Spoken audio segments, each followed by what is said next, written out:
going to start. There we go. Thank you, Michelle. We hope that you do take a lot away from today. If you're not familiar with the webinar format of Zoom, there is a Q&A function, and we'll be able to take your questions, hopefully as the presentation goes on, and if not, at the end, we'll have time for questions and we can get to them there. Okay. Today's topic is reimagining advocacy. And this is actually the NEST theme for all of our schools this year. So we're actually spending extra time and focus on advocacy in our trainings and our consultations to support the school teams. So you're getting some extra info. Okay. My name's Rani Pappan. If you have not been on one of these before this year, I'm one of the NEST instructional consultants at NYU.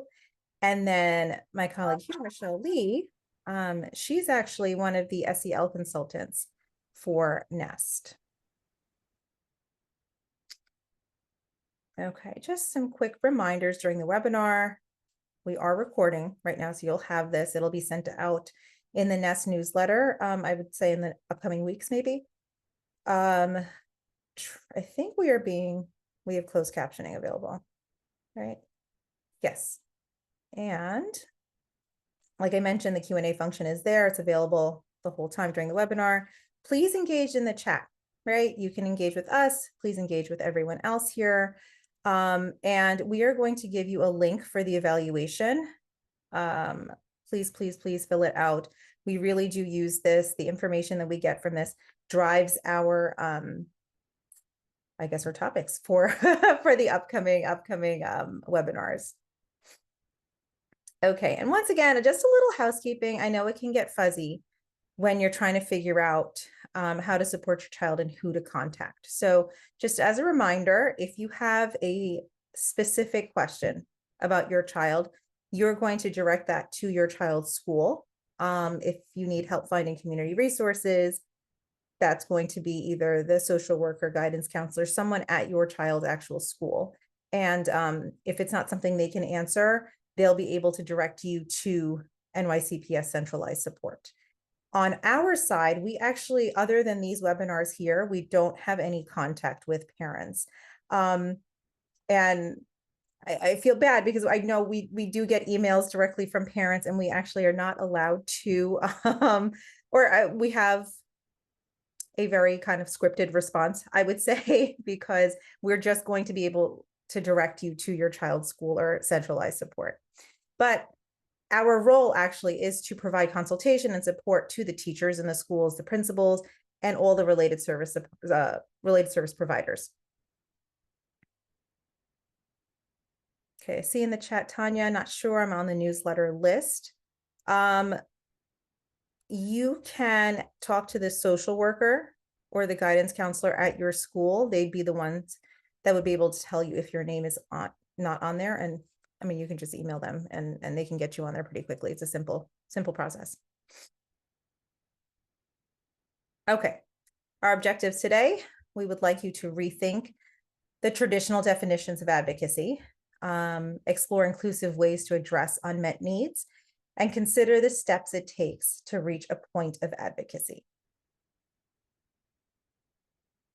Our agenda today, so we're going to go over this reimagined view of advocacy, right? And then we'll talk a little bit about the NEST program and how we address advocacy. We're going to get into some strategies to promote advocacy at home. And there are going to be hopefully some key takeaways for you. And then we'll have a share out and questions. And you'll see as the presentation goes on, you're going to see the NEST and home strategies kind of mush together as we go through. They kind of overlap really well. Okay. Sorry, my screen is getting a little strange. Give me 1 second. Thank you. Okay. So these slides here, I actually pulled from some of our work that we do with the teacher. So these slides are meant for, some of these slides are meant for the NEST consultants that go in to use for consultation with the schools. But we're going to give you a breakdown of what we mean by advocacy and how we will and have reimagined it, right? So this is a dynamic process, right? The dynamic process of individuals learning about their internal states, their feelings and needs, and then making their own decisions about communicating those needs to others, right? Advocating for one's needs involves choices around what to share about oneself, how to share that information, and who to share it with, right? And it is dynamic because advocacy is not all one way. The expectation is not for total independence, and the onus is not all on the student in need, right? So practitioners and other classroom community members are connected in like an interdependent manner, which can also translate over into the home. Some guiding questions. So when reimagining advocacy, these are some good questions to keep in mind, right? So one, when we're thinking of autistic learners, we have to remember that just like developmental stages, there are steps to learning how to advocate, right? And then two, is there room for autonomy, right? The way one child advocates for their needs may look different from another's, right? There's no one right way, right? And that's the beauty of neurodiversity. And then three, is the expectation for advocacy placed only on the child and focused on independence? That's where we're trying to pull away from. Okay, so this is a big one. Autonomy does not equal independence, right? I'll let you look over that slide for a sec, but I'm hoping you realize that it's important to understand when looking at our reimagined ladder, which I'm going to show you in the next slide. Autonomy involves choices around what to share about yourself, how to share that information, and again, who to share it with, right? But this doesn't have to be done in isolation, right? So that interdependence refers to the interconnectedness of individuals within a community, right? So it's facilitated by shared rituals, shared practices, and collective actions like advocacy. And it's a sense of belonging and like mutual reliance, right? We're all in this together. We can't just exist on our own. And we're teaching that it's always okay to reach out to others for support. Okay, so this is all over our consultations this year, this ladder of advocacy. Thank you to one of our colleagues, Yalda, who made this beautiful, beautiful ladder. So you'll see on the bottom there, start at the bottom, that's a foundation of nest philosophy and curiosity. And like I said, autonomy does not mean total independence. And this is important to understand when looking at our reimagined ladder. And so you see the steps. The first one, the foundation of understanding and curiosity. For those of you, sorry, I'm tongue-tied. For those of you that are new, Nest's philosophy is centered around neurodiversity affirming practices, right? Our foundation is set upon not looking to change anyone, and we believe in embracing all the differently wired brains we come across in our world, right? We don't see, there's nothing wrong with you because your brain is different. And curiosity comes along with that, right? There needs to be a willingness to learn and adapt.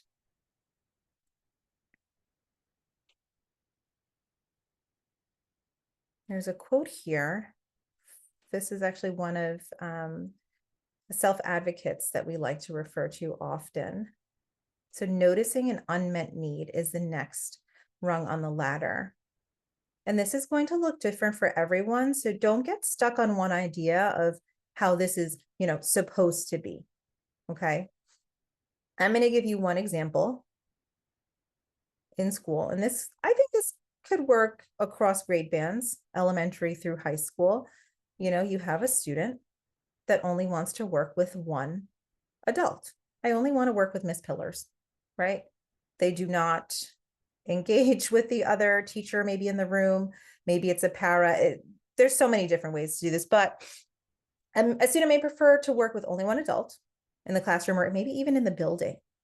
And there's nothing wrong with this pushback, but the team could then use their Nest knowledge and training to problem solve and figure out what need is not being met that's causing this, right? It could be that the child and the other adults, they haven't built that rapport yet in the same way that Miss Pillars has, right? The team could then work on connection with this student in order to make them feel safe and valued with others, right? That's one way we could go about it. And Michelle is actually going to get into the example we have for at home. Yeah, so I want to talk about what noticing an unmet need could look like at home. And I love this example because I think it comes up often in my work with families. Um, but often we have kiddos who come home, or adolescents who come home from school and are really not engaging in any conversation. So you say, "How was your day?" Not a response, maybe even look shut down. And what's important here, right, if we're thinking about this rungs of advocacy, is many times our children or students aren't at that place where they're really clearly able to say, you know, I need some space right now to process. Can I have 10 minutes and talk to you later? They're not, we're going to talk about like what that journey might look like, but many of our kids are not there yet. And so it's really when we see this pattern of kids who are coming home or adolescents who are coming home and really seeming maybe shut down or disengaged after school, really getting curious and thinking about, okay, there might be an unmet need here. Maybe the unmet need is that the bus home was really sensorily overwhelming and they need a break. Maybe the child has been, kind of holding it together all day, right? Like processing all of this information, staying seated, following all these rules we get at school, and comes home and is like, I needs an outlet, needs to move around. Or, for also feel there's a lot of social that happens at school. And so maybe the unmet need is that there's been so much social happening that are really, really well intentioned. How was your day? Who did you play with at recess? How did you do on the math test? Can feel like an added demand. And so when we think about strategies around this, again, we're really thinking about interdependence here. So it's not all on the child to on their own figure out how they're going to regulate or what this need is. At this stage, we really want to be thinking about what can we do at home. So you can go ahead and click because I think we're going to share some strategies, right? So for example, you might think about, okay, I'm going to try to have a little break area or a calming space in my or apartment, right? Like I'm going to think about a quiet area that's sensory friendly. Um, think about, okay, I'm noticing an unmet need. And so I, as the adult caregiver, am going to really try to give that space to recharge. I'm going to say, you know what? I'm going to hold all my questions until later in the evening, until they've had that time. And what I want to talk about, which is really helpful, and I actually think will come up a lot, is this idea of declarative language. This is something we also really have been working with our Nest school teams on as well. So what is declarative language? So declarative language is neutral language that doesn't require a verbal response. So some of our language, right, can be pretty directive, right? If we're asking a direct question, right, that kind of naturally requires a verbal response. But there are often ways to phrase things, and we'll show examples, where we're actually making an observation or a prediction, we're reflecting, we're problem solving, but we're actually not doing it in a way that requires like a verbal response or an answer. And what we found is that this can be really helpful in a lot of ways in terms of reducing that communicative pressure. Often a declarative statement actually invites, and then we see the child being more open to communicate. And it really kind of reflects genuine social engagement. And so we also want to talk a little bit about what declarative language is not. So declarative language is not meant to be manipulation or an effort to control. So this is not like a secret strategy to actually get the child to do what we want them to do, right? Like really, that's really not the intention. Declarative language actually is not unique to Nest. I think often people are not hearing about it until they're really kind of exploring Nest training, but actually most of our natural social interactions are not necessarily back and forth direct questions or direct instructions. And again, to be fair, there's never an expectation, right, that we can be 100% declarative. There's absolutely going to be times as parents and caregivers, we have to be directive. Like sometimes we really do need to say stop, or we need to, ask a direct question. And it's really not meant to be inauthentic or performative. So we talked to staff about this, and we're also kind of sharing this with you. So what does this look like, right? If we're thinking about problem solving. So I'm imagining two siblings together at home, right? Who are maybe fighting over what game to play. So, a more directive language would be like, you have to do what your sister wants to do, or why can't you guys get along, or why don't you two negotiate this, right? Declarative is really narrating and observing more neutrally what's happening and problem solving that. So you want to play together, but you choose different games for free time. I wonder if starting with chess, then switching to checkers might, right? So if you notice, it's a wondering, it's kind of narrating, and it really invites the child in to kind of internalize or then even add on potentially. How this might look in school, right? These books don't seem to match your interests. This class library might have some options. I can walk you down there when. You'll also notice there's not a lot of absolutes in declarative language. So how do we reframe this, right? So again, thinking about kind of reducing some of that demand in our language. So instead of saying what's going on, if we were in school, we might say, oh, I see you ripped your test. Asking, are you frustrated? Instead of reframing like, I noticed that you're raising your voice. So again, a neutral observation of what's happening. Instead of saying, do you need help? A declarative way to say that might be, if you would like some help, you can raise your hand, go to the front of the room. If at home, if you would like some help, you can come get me. Do you want a fidget versus the fidgets are here if anyone needs one? Can you take a deep breath? Instead, declarative might be modeling, right? This is a nice one to use at home. Like, I sometimes take a deep breath when I start to feel overwhelmed. So again, the reason we include declarative language at the unmet need kind of stage of this ladder in advocacy is because this is a nice way to start narrating what's happening, and start to build some of that awareness that we'll talk about next. Before we move on, I was wondering if anybody wanted to share in the chat if you have any declarative reframes that you have almost as like go-tos, right, in your home. So I know many children can get frustrated just like we do. So instead of that, do you have like a little go-to?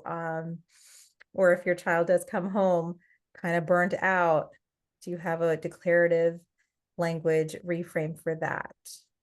So I see to the host and panelists, I wonder instead of asking. Yep, that's a really nice reframe, right? Like, I wonder if to use at home. Mm-hmm.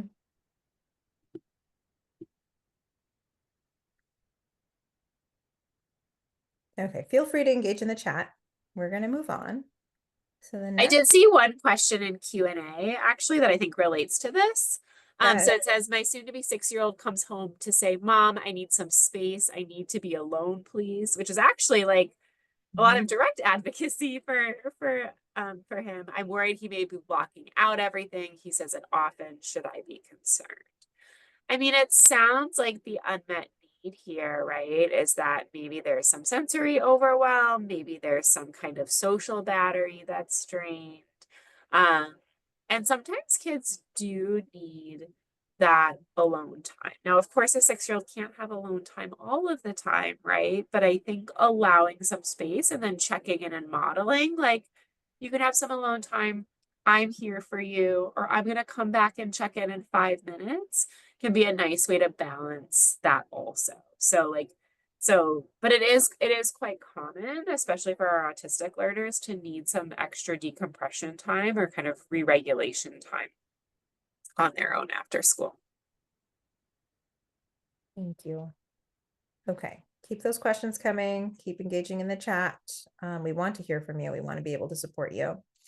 Okay, so moving on to the next step in the ladder, it's developing awareness, right? Awareness is the foundation for making informed, independent choices, right? This is part of building a sense of competence. And this is both for the students and the adults that they work with, right? Students expressing awareness of a need.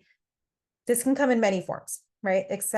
And we should be willing to accept all forms of communication, whether that's verbal, nonverbal, if it's body language, right? Pay attention to how the awareness shows up and kind of like what are those rumbles, right, that we can identify in our students.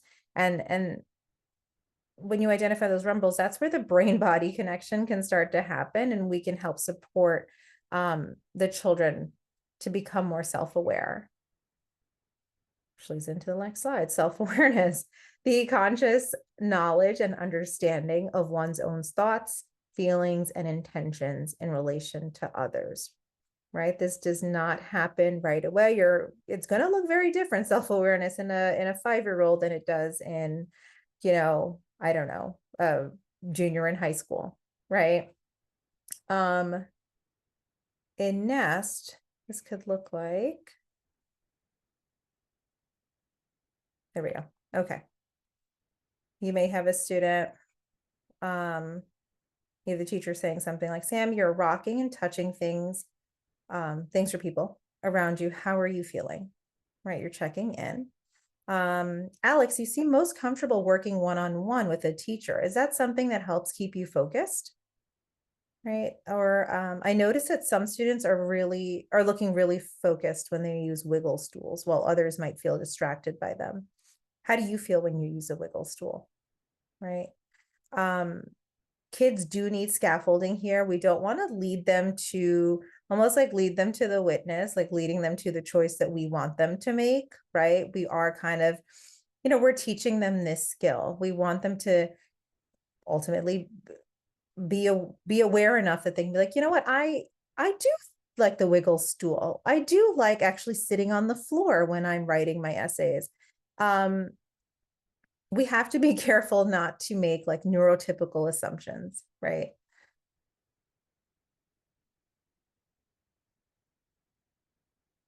Here we go. Okay. So we actually train all of our practitioners to not only collaborate with each other as a team, but also partner with students to help with developing this awareness, right? So this is something that you can do at home, including your child's voice in the creation and implementation of whatever routines you have at home, right? This is what we hope that our schools are doing. This is how we train them to do.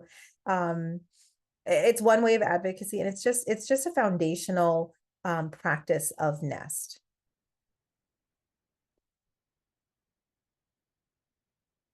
So again, what does this building awareness look like at home?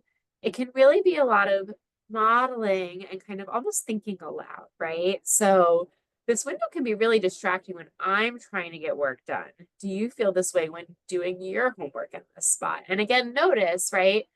Like my immediate neurotypical assumption might be like, of course, like we need to close the window while we're doing our homework. But by developing awareness, what we're actually doing is inviting the child in, and we also might learn something ourselves. Again, it's a bi-directional process that, like, for some of our students, they really love ambient noise or actually need music or lots of different kinds of stimulation. Again, kind of modeling for yourself. I love relaxing after work with a snack and looking at my phone. What helps you relax? So having some of these discussions, I think starting with ourselves as a model is nice because it kind of can open this discussion. I'm thinking it's going to be really loud at Cameron's party today. What do you think would help you feel comfortable while you're there? And again, notice we're trying to have a little bit of a dialogue, right? Versus, telling the child like, oh, you need to bring your headphones for this party, like kind of having them pause and think about it together. I notice you're pulling and chewing at your clothes when we're at grandma's house. Is something bothering you when you're there? Because again, our ultimate goal, right, is to help and work together to build some awareness of like, oh, there might be something I need here, or there might be something in the situation that I need differently. And so the idea behind having some of these conversations at home or doing some of this modeling is to support that awareness. And so why is it so important to teach self-awareness, right? One, we really want to help kids recognize their needs and strengths. And again, this is a skill that everyone works on. Neurodivergent, neurotypical, right? I think we're all kind of on a journey of self-awareness. But I think, specifically thinking about our NEST students, what this can do, what we also want to highlight the strengths as we're building self-awareness. Like I'm noticing that, you really worked hard on this thing. I'm noticing that you can really focus on things you're passionate about for a long time. Like that's a really important strength. It's also going to really help coping strategies because as we build this self-awareness, it's going to really lend itself nicely to what's going to work for your particular student in your particular family system when more challenging or distressing situations come up. And it doesn't have to be this whole like complicated teaching scenario, right? Right. Like Michelle is saying, by using like subtle prompts and nudging with a declarative language, you're teaching self-awareness. Okay, we're going to do a quick reflection. You can share in the chat. In what ways do I listen to the voice of my child before using my own voice to amplify what they need and want? Go ahead and reflect on that, and please share in the chat.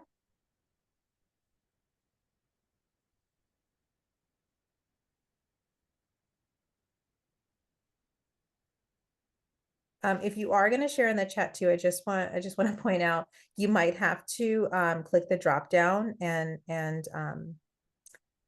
put it on everyone instead of host and panelists. I think it defaults to host and panelists. So just so that we have this open discussion there, just make sure you click on chat to everyone.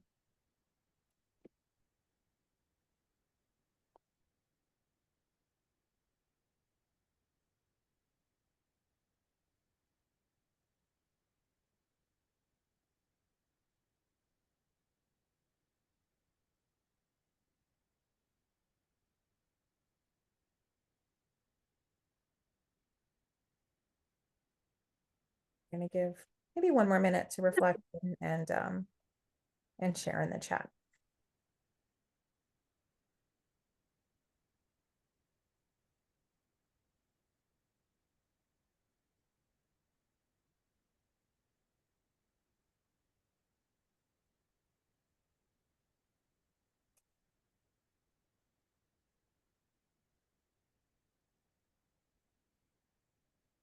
All right, see a lot of things coming in now. Yeah.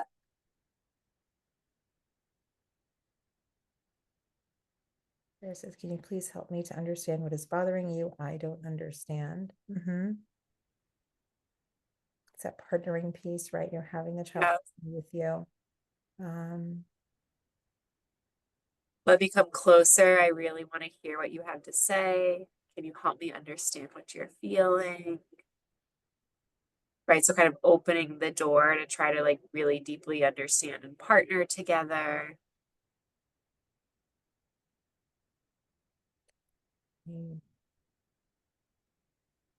Thank you, Mary, for that question. I'm not sure if you missed it in the beginning of the presentation. So these kinds of questions have to be directed to your child's school in particular. So we at Nest are not able to provide that information to parents, but your school social worker, guidance counselor, someone at your school should be able to help you. And if they are not, they will be able to direct you to centralized support at NYCPS. Thank you for the question, though.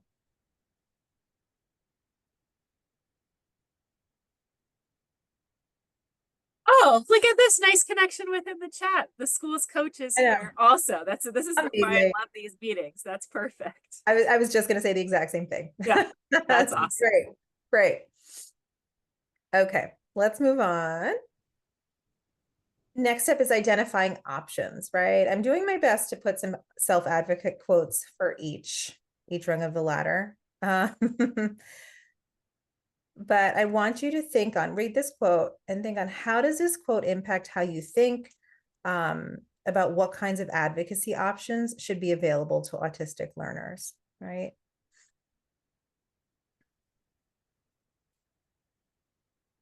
It's a long quote, so I'll give you another couple of seconds.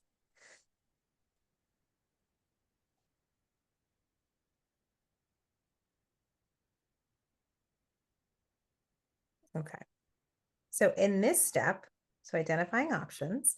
Practitioners provide information on how needs can be met and work with students to identify supports and build on their repertoire of skills, right? So there's that partnering piece again. Learning strategies and tools to meet their needs enhances an individual's competence, right? So it's crucial for them to learn what options are out there. And again, this is going to look very different depending on the developmental age of your child, right? But this is also an opportunity for practitioners to practice identifying strategies they can provide to support their students. So this works both ways, right? When we're teaching teachers, we want them to be able to realize, oh, these sorts of supports would work better for this student here because blank, so in this step, we can begin to engage in modeling as part of our kind of being the guides, but we're not going to stop with the co-regulation. In Nest, slides are acting up here, but okay. So in Nest, this could look like, could say something, think declarative here. Remember, again, that declarative language. If you're feeling stressed or overwhelmed by this activity, there is space at the back table to work on a related task, right? You're making the work accessible, so that's an option, right? You're not telling the child to go work in the back. You're not asking the child if they do want to go work in the back. You're just mentioning it, that it is available, it is out there. We encourage our practitioners to think about things along the lines of, Aiden is showing some rumblings. I'm going to stop and try again another time. I'll offer him his movement routine, right? Maybe this is not working in the moment. Maybe he needs a little movement. It makes them think what could be some options. Or a teacher could say something like, anyone who feels better with the lights being off, please work in the back of the room where it's a bit darker, right? You're not asking the question, you're being declarative. And you're kind of, this one's great because I find that, for the kids that want the lights on and the kids that want the lights off, you have the option.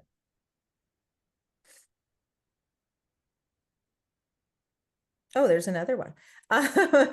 What are some tools you use to stay calm or focused? Let's create a class list to help each other. I love this one particularly because it builds on the class community, right? We always encourage our practitioners to build a sense of community. So it's not like, okay, we have our neurodiverse learners here and the other students. It's not, we want them all to mesh. We want them all to connect and get along and have a shared understanding, right? So, and there's a sense of ownership too when you create a list together. You're partnering with your students, you're doing this as a whole group, and you're just, you're kind of hashing it out. What can you do to stay calm or focused? And you can have that as a visual up in the classroom to reference for later on. And so you'll notice with the identifying options, right? And again, this is a theme that's coming up. And just to take a step back, when we were thinking about advocacy and when Nest was working on, the reason we were so excited to kind of use this as our theme this year is because I think often advocacy was being thought of as purely on the student, right? Like we need to increase self-advocacy. We need to develop their self-awareness, and it was all on building the skills of the students, kind of not just in this, but in general. I think it's often even how I was trained in thinking about advocacy. And I think what we're really trying to do with these examples is show how advocacy can be supported by working together, by working as a class community, by thinking about building in these different options where we're not putting it all on the child to independently identify the options, but whereas we're modeling and supporting this and giving them also. So again, thinking about, for example, if you're in a family situation where you're noticing maybe your child is rumbling, right? There's lots of cousins running around. Oh, if you're overwhelmed by all the noise of your cousins running around, you can go upstairs to take a break. Right? So we're identifying an option of a way to get that need. Trying new foods can be hard. Let's try putting a few foods you like on the plate too. So again, giving some of these options, right? This is a challenging situation. There are new foods here. One option to feel a little more comfortable might be to have some familiar foods. Let's try making a list of tools and strategies together that we can use as a family. And I love this, again, this kind of nice mirror because it's it's as a whole family. Especially if you have a child, if you have siblings or more than one child in the family, right? So it's not fully focused on the neurodivergent or autistic child, but kind of modeling like as a family, we all have times where we feel overwhelmed or can feel stressed. So like, let's think about what might be some choices together. Maybe we need to play some music. Maybe we need to have some quiet time or a family pause button. So thinking about those options together. And I see in the chat, I think some really nice examples of noticing unmet needs and providing choices. So Ms. Custodio sharing, I try to explain it's okay if our friends are not having a good day or are sad, right? So like developing that awareness, I think that's a really nice in too of like, it can feel really hard sometimes when we see people sad or upset, or like, I'm wondering if when you see this, you feel that way too. I think it's a really nice explanation. And I see from Todd, it's hard sometimes, but I try to take 5 minutes before he comes home to recenter and remind myself not to jump on him with questions and fix what went wrong in the day. But be open and listen, or at least letting him run his routine. Yes. And I think it is really hard. I think as parents, like we want to know what happened during the day. Like, you know, and to your point, right? Like our instinct to be fixers is really powerful. And I often say to parents, like, you're all on this call, parents and caregivers, probably really awesome fixers. Like, I think everyone on this call could hear a problem and absolutely jump in with the solution. And so, I love that idea of even taking that pause for yourself and kind of having that mantra of, I'm going to try to be open and I'm going to try to let this routine continue. So thank you so much for sharing.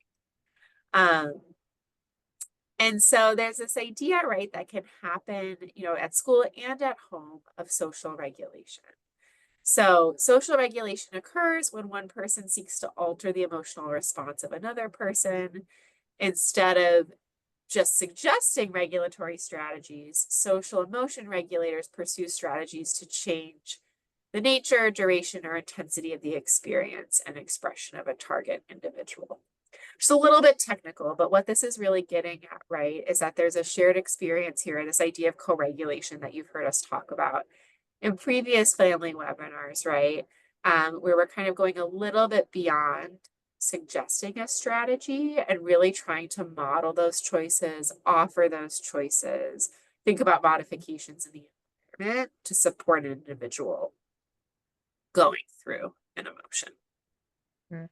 And as consultants, we often tell practitioners in the schools, you know, you could just suggest a bunch of strategies to get out of that challenging moment, right? Or the better option would be you could actively pursue meeting the child's needs, right? And then provide options because now you know what the need is. So, you know, starting again at the beginning of the lab. Noticing the unmet need, right?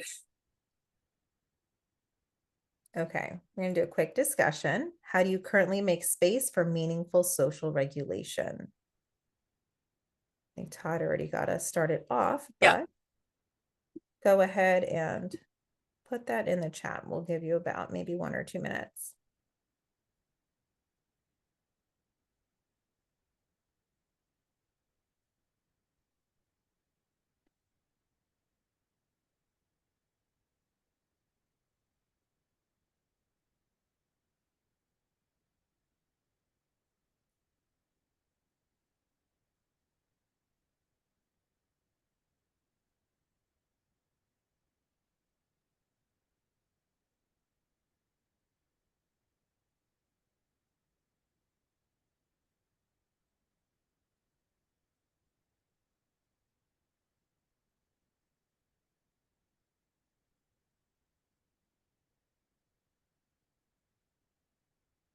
Seems like we have a quiet group today. Well, I think there's also been some really nice examples in the chat already. And I'm also recognizing that there's a lot of kind of new vocabulary. But yes, give my son some time to himself after school. Yeah, decompress, go to dancing to her playlist and a snack. I love that, right? Like Yes. building in those options for joy and decompression. Yeah. Go on walks. Yes, nature, fresh air. And a lot of our kids, I think walking side by side can be really helpful.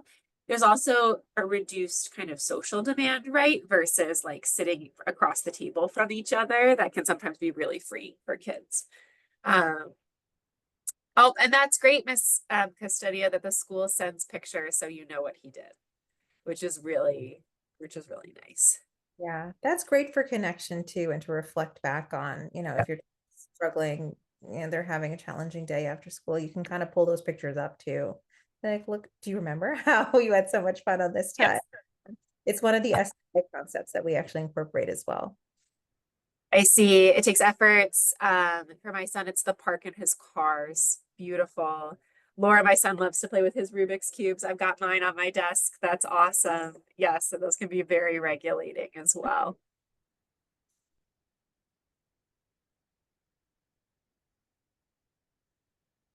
Okay. Oh, got one more. The book Never Enough advises to not bring kids with questions when they come home. Ask something like, "What did you have for lunch?" Yes. Yes, something like specific, something a little more neutral, right? Oh, and Laura says her son can solve his Rubik's Cube in 30 seconds. That's amazing. Yep. That's awesome. Okay. So moving up the ladder, we get to building skills, right? In this step, practitioners are also practicing skills that support students, as independence is not the goal, right? We mentioned this earlier. The onus is not always on the student. Practitioners are there to support, right? So I'd like you to think for a minute. I mean, our practitioners are thinking about this too. Like I said, we are using these slides in our trainings this year. How do we shift the responsibility of advocacy from being solely on the autistic individual to being shared with the community, right? This whole idea of advocacy, I have to advocate for what I want. I have to be independent. I have to do it myself, right? That's not what we're doing. I will say, one of our consultants, Jules, uses this analogy that like really like hit home for me when I was learning about this year. She talked about like, everyone look at their like lunch or meal, right? Like I don't think any of us like farmed. Maybe we did on the call. I don't want to assume, but like I certainly did not farm the lettuce that went in my salad for lunch today, or gather all the ingredients, right? Like we live in an interdependent society, right? Like someone else drove the train that got me here to work this morning. And so I think that frame was grounding for me, and thinking about how this, you know, moving away from this idea that advocacy is pure independence or all on one individual. Yeah, she always has great analogies. I know. Okay, so building skills. This is a step where a person practices seeking support, either individually or collectively in different kinds of contexts, right? So again, practitioners are also practicing skills that support students. Independence is not the goal.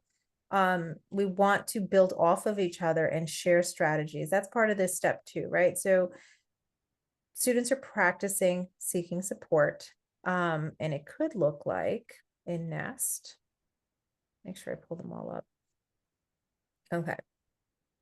We think having a 5-minute break after each subject would help everyone reset and focus better. Could we try it? Right? It could be something like, what does it look like when we help a friend who is feeling upset about not getting called on during carpet time? That's for the younger crew. But we're going to spend this reading block trying out different kinds of seats to see which ones help us focus, right? So this is you're building on those skills because you're having the child kind of, again, that self-awareness is there. Do I like the wobble stool? Do I like sitting on the floor? Do I like standing? The teacher's giving options, right? So there's the child's able to identify options. It could also be, how can our class look out for each other during recess? Show me what that looks like, right? That's another classroom community building activity, which is great. But you see here how they all kind of build on the last couple of rungs that we went through, right? You have to have the unmet need, you have to have the self-awareness. So we're building up to this, and these are some ways in Nest that practitioners can support. And at home, Right. So again, and what I love about this frame, right, is it's almost like an experiment, right? Can we try some exercise or movement before getting started with homework? It might help with getting our brains to focus. So again, the skill, right, that we might be building as a family is, noticing the unmet need for movement, building that self-awareness, that movement. We've agreed that kind of movement is in fact helpful, identified options of like when the movement might be helpful, and then kind of building on there of trying it before homework.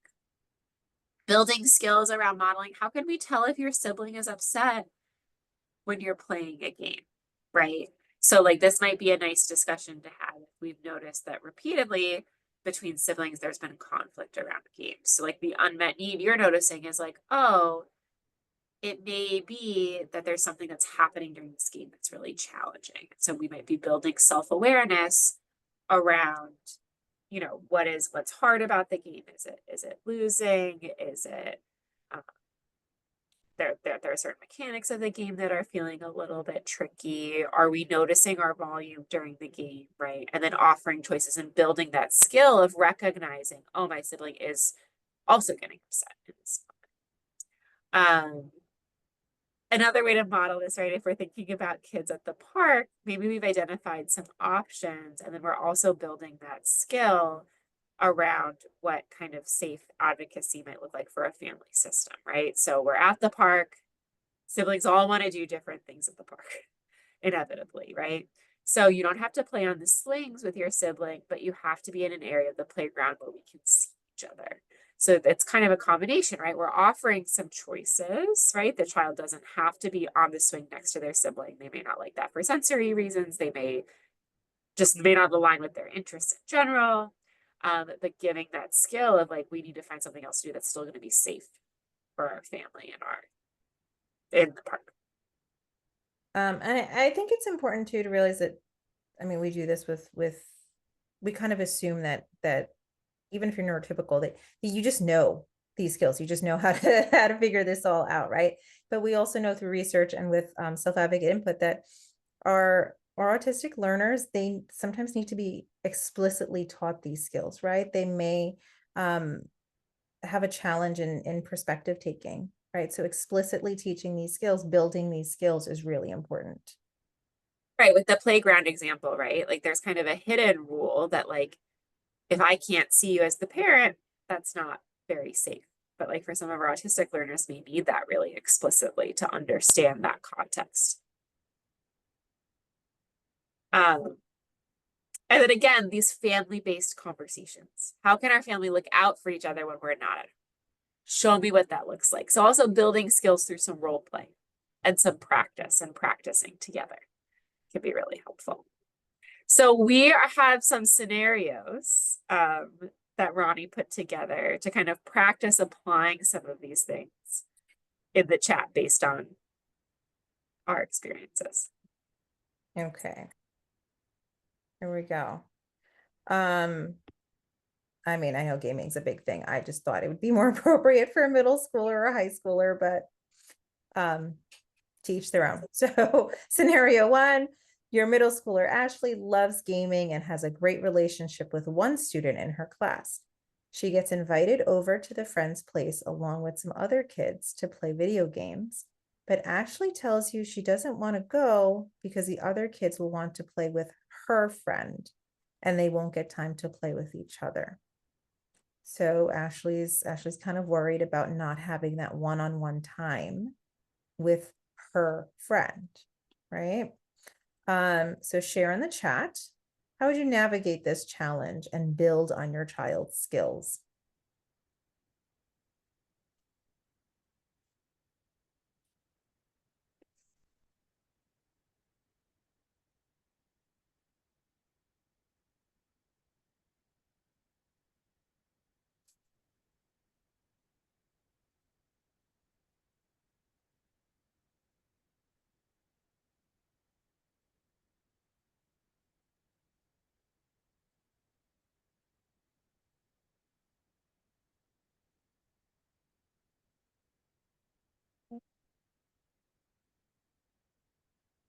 This is a tricky one. Oh, I see. Let her know ahead of time. Other friends will be there too, right? So some priming. Yes. I see. Maybe try explaining that it's okay to play together. And there will also be another time where they can play one-on-one. And I like that, building that self-awareness. Um, I see validating the students' feelings first, so the students can open up more and be more open to strategies, right? So starting at that validation place, right? And I think building some self-awareness, right? It can be hard to go in a new situation. Validation and priming are huge, huge, Yes. great strategies to use. Thank you. Okay, so we have another scenario. Try to give the middle school, high school folks one, and then the elementary. So your second grader, Felix, only gets on the bus if you're the one dropping him off at the bus stop. Your work schedule is going to change, and now someone else will have to wait at the bus stop with them. So how would you navigate this challenge and build on your child's skills?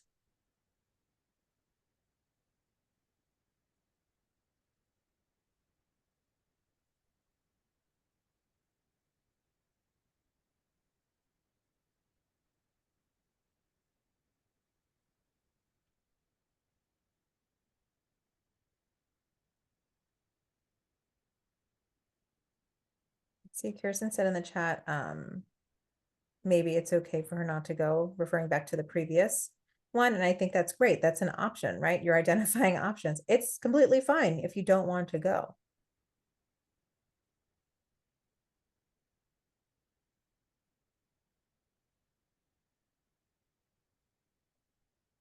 Priming again, I'm seeing in the chat. Yep, priming. Priming works really in all scenarios. Social stories that are specific to the topic. Oh, ask to show the new person how we do it, what works for us. I love that. Like building that awareness and offering choices, right? Of how he might want to, the child might want to do it with the person. Visuals, pictures of the new person to help process. Try to have the person who's taking over the responsibility be there together with you, right? So kind of having that warm handoff. And what I'm loving about all these responses, right, is that like the adults are building skills also. So we're priming for the child, but we're also thinking about like what can we bring to the table to support this transition as well.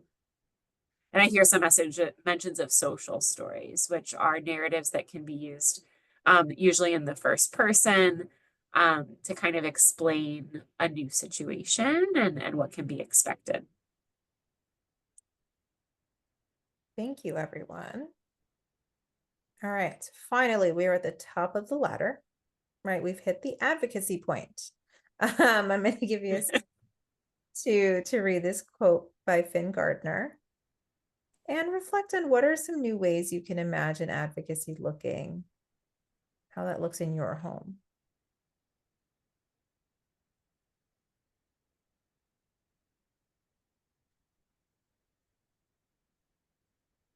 And thank you, Dara, for the bus example, speaking with the bus driver to be aware and supportive, right? So enlisting other people in your network and community's support with a transition. I think that's a great idea.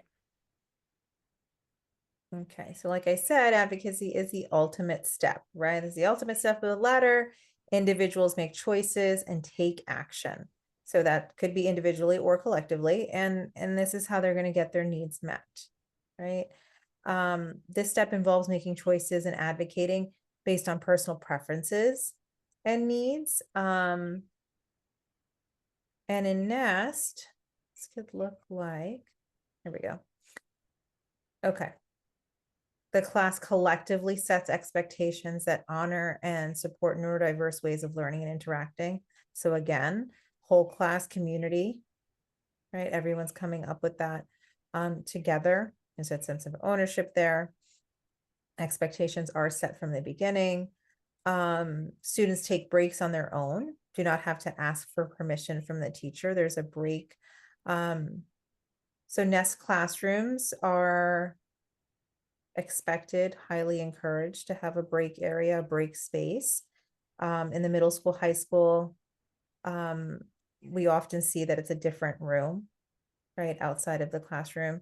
But we do encourage that there is a routine to that, right? And so even in the middle of a lesson, if a child is rumbling, we want them to be aware of that and realize that, you know what, I do need to take a break for a few minutes before I get back to the lesson, and to have protocol in place so that, it doesn't look like they're just up and leaving and hiding away in the break area. The teacher also understands and is aware the child's advocating for themselves. They need the break.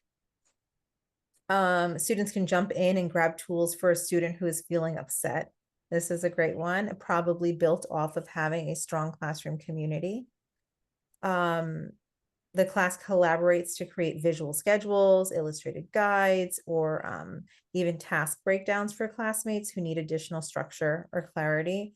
This is great also because they're taking part in their learning, right? They're advocating for their own needs in terms of like just the academics, right? That's what we're in school for. So that's what we're getting to. But yeah, the classroom community piece there is huge as well, because they can step in and they can see, oh, this kid over at the next table could really use the task breakdown that I have. Maybe he can borrow it when I'm done, or maybe we can sit together, and encouraging that kind of in the nest.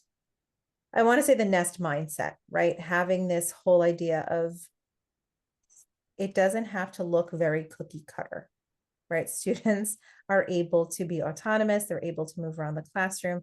And in that way, they are advocating for themselves.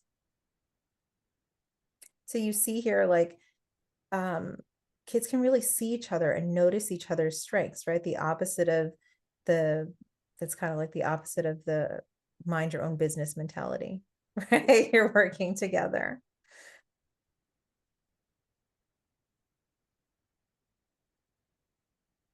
Oops, sorry.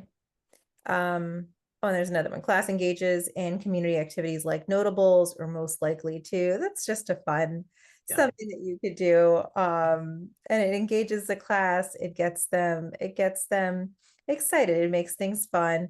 And it ties into the advocacy because they can speak for themselves and play on their strengths.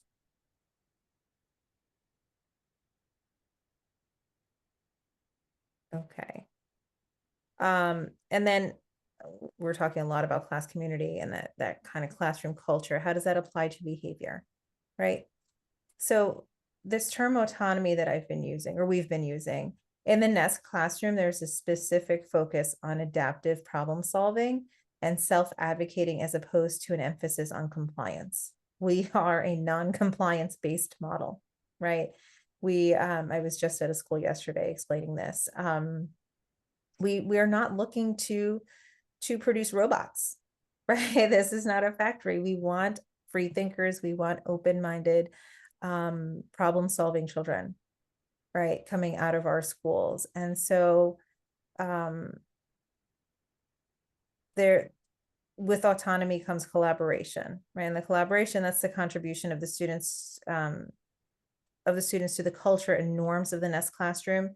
And those are vital in creating a space where students feel like they belong, and where students and teachers can work collaboratively when challenges come up. And they're going to come up, right? There's always going to be a challenge. If not weekly, probably daily, there's going to be something big or little comes up, and we want the students and teachers to partner together, right? We talked about that a lot too. The collaboration piece is huge, right? You can have open conversations of, should we play music in the background while you're doing independent work? Should we have the lights on or off? Is it okay if not, is it okay, but there's a child that's humming and that's how they self-regulate, and then have an open discussion about that, to regulate. Sometimes I tap my feet, sometimes I hum, sometimes I don't know, tap my pencil, and all of those ways are okay, right? Having that collective kind of communication, collaboration piece really pushes for advocacy as well.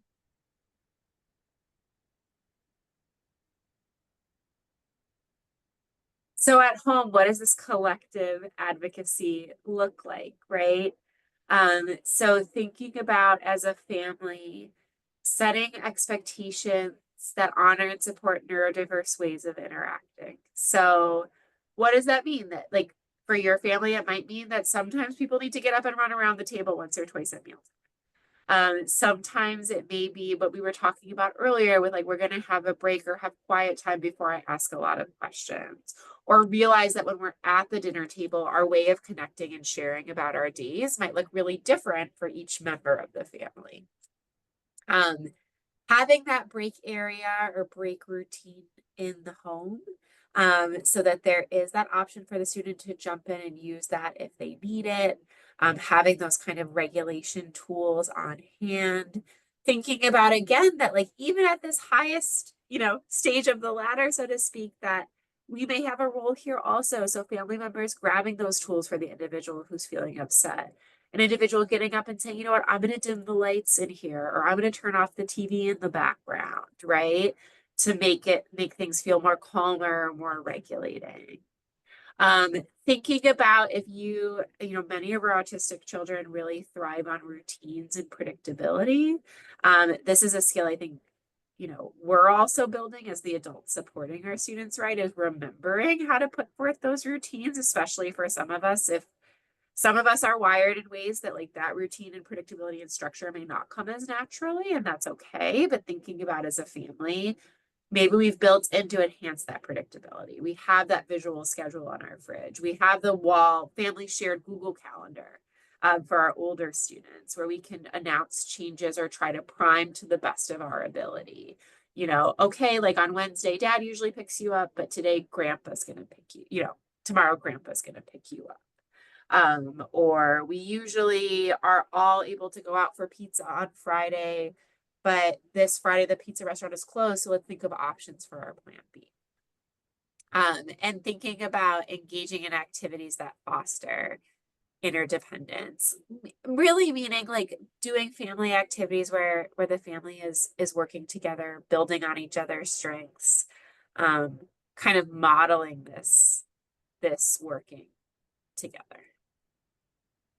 I just that second to last in there. There are routines at home to enhance predictability, and changes are announced ahead of time. That piece is huge. We've heard this from so many self-advocates. Dr. Stephen Shore, he was one of my professors when I was in grad school. He spoke a lot about this.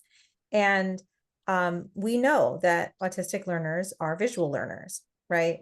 So even if it was just you writing on a quick piece, a Post-it or a piece of paper for your high schooler, they come home on their own off the bus, and there's a change to your routine, right? Just having that visual there, like maybe if you stuck it on the door even, and they see it before they walk in, oh, wait, I can brace myself. That was a way of priming visually. Got it.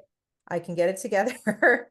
I can kind of self-regulate before I enter this new routine. So, like I said, it doesn't have to be very complicated. It can be in the moment as well, as long as you're thinking about what is the unmet need here.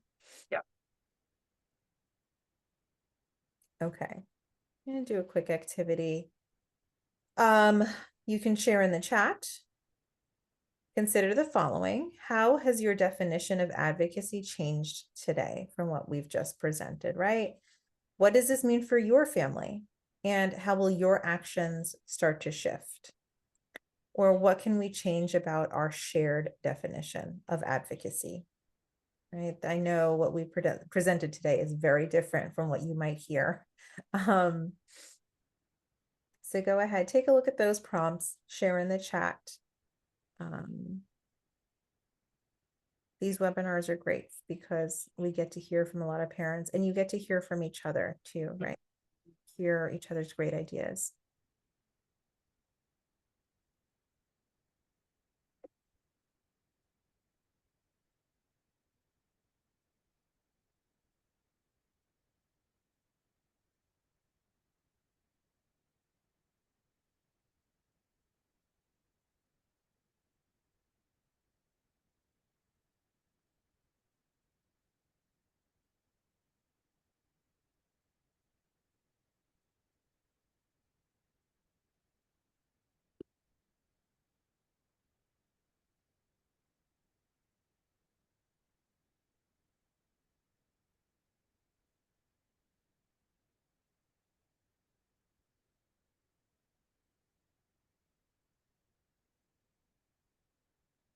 I'll leave the prompts up for just one more minute before we move on.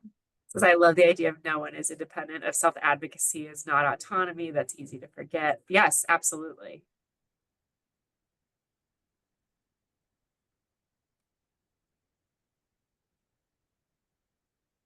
The salad analogy. I can't take credit for it. I really can't. It's all my colleague Jules. Yes. But yes, it really when she said it, I was like, oh yeah, okay.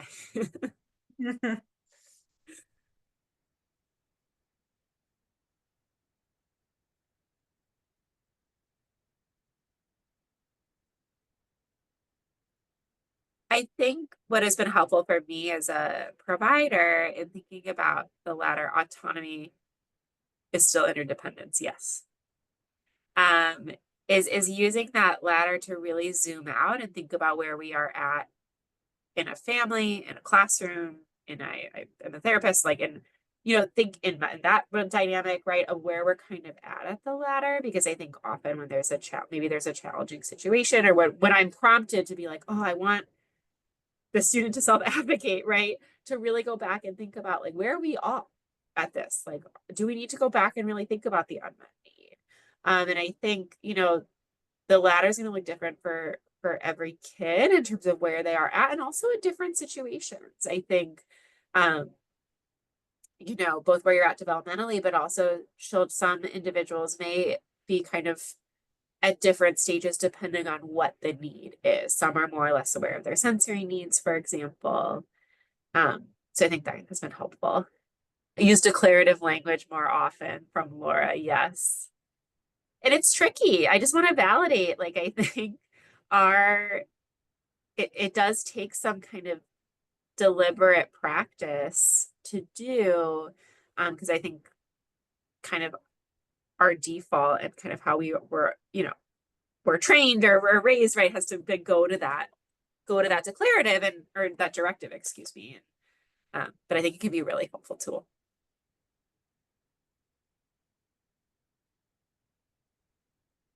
So we're hoping that you have some key takeaways today. Advocacy is a dynamic process of assessing and communicating needs. When individuals are aware of their strengths and limitations, they can seek and offer support in a balanced manner. And to create a culture where individuals feel safe to have needs and develop self-awareness, it's crucial to model and practice, right? Like we mentioned before, it's so easy for us to just assume that the children have these skills, right? But they have to be explicitly taught and modeled and practiced a lot of the times. Okay. So we have some time for share out and questions. You can use the chat, or you can use a Q&A function.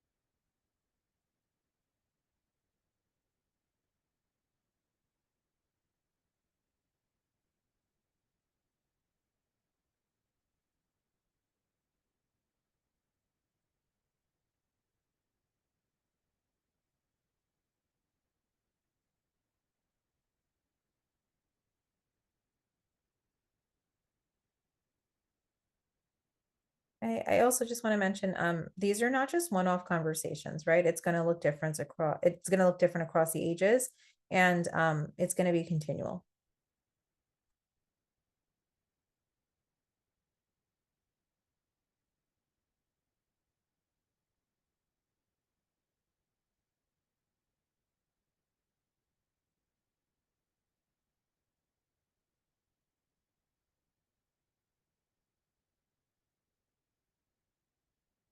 Look at us, Michelle, doing really well on time.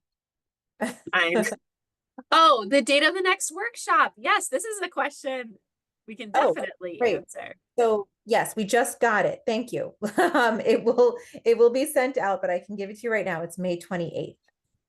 Same time, 6 to 7:30 p.m. Really excited. We have a Nest graduate Yes. something for us.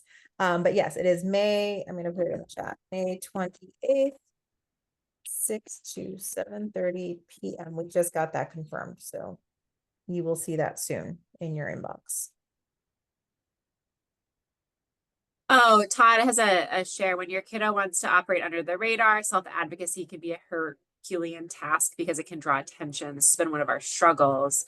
There's really no question, just to share. But yes, I think that's a really important reflection. I think it's one of the reasons, we're trying to work with our practitioners also to thinking about how self-advocacy can look different ways and giving different options for self-advocates, because your child is certainly not alone. A lot of our kids, and again, adults, neurotypical or neurodivergent, like might struggle to feel comfortable self-advocating. And so really working on how do we create an environment where that it can feel more comfortable and where there's different avenues, and ways to signal that also.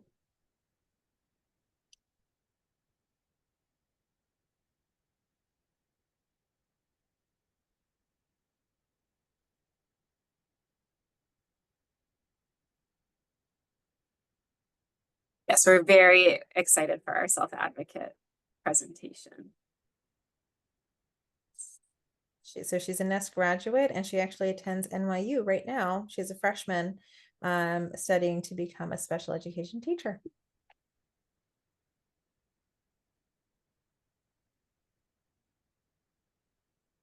So again, May 28th, 6 to 7:30 p.m. You will see it soon. We literally just got it confirmed.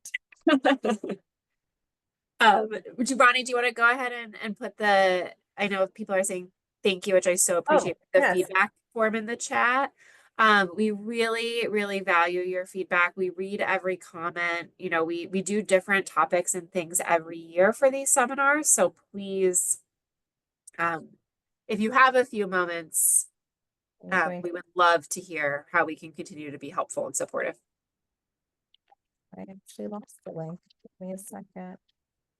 I knew Zoom was being too good to us today. Thank you all so much for sharing and participating, and especially taking time out of your busy schedules and evenings and all that juggling that entails. We really appreciate it.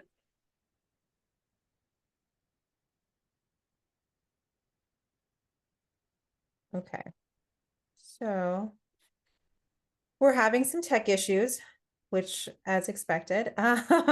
I will have our operations team send the link out. Perfect. Okay, I'm going to reach out to them right after this, but thank you so much. We really do look at your feedback and we use it to plan for future webinars.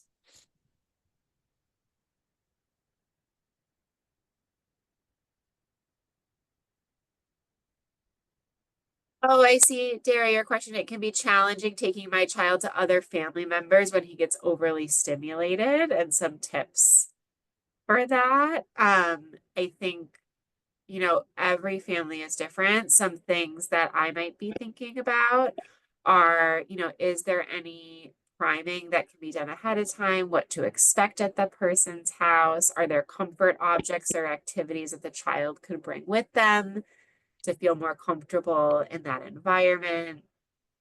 We've talked about sometimes families having, depending on everyone's relationship with their other family members is different, but maybe talking to the family members ahead of time about what your child might need in that situation and that they might need a break. And is there an area or space in the house that they can go? We talk about this a lot around the holidays when there might be, big family gatherings. Is there a quiet space we can carve out somewhere else that we can let the child know about ahead of time?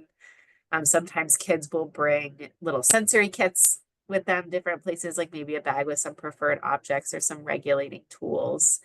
And also building in breaks. So those are some, I know that was a very quick answer, but those are some things I might be thinking about and supporting kids going to other environments.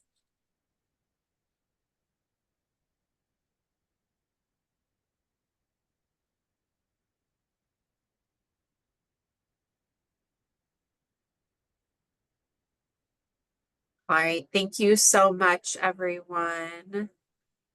Ronnie, do you want to go ahead and stop the recording? I need so many reminders for this. There we go.